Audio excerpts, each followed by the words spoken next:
Minneapolis residents will not be voting on police reform this November.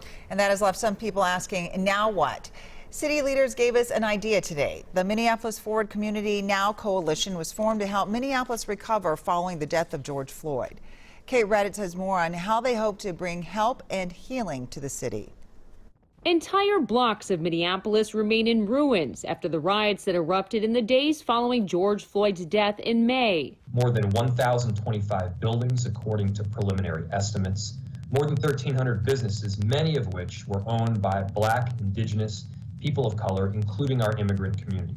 The newly created Minneapolis Forward Community Now Coalition, which relies on input from Twin Cities foundations, businesses, and community organizations, identified 8 areas of action to address. 4 of them are in the first round of recommendations. Business retention, prioritizing Black, Indigenous, and people of color-owned businesses, and supporting entrepreneurs who invest in the community, and real estate owners or tenants whose properties were damaged. The coalition said it's not just the civil unrest that caused damage.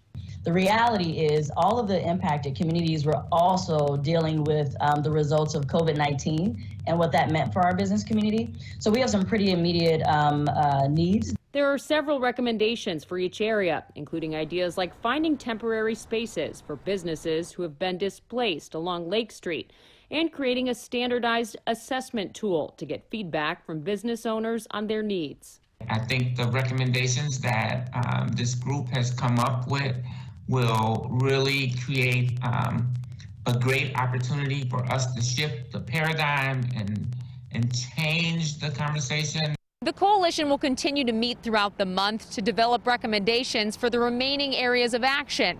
If you want to learn more about them, you can head to WCCO.com/links. Reporting in Minneapolis, Kate Raddatz, WCCO 4 News.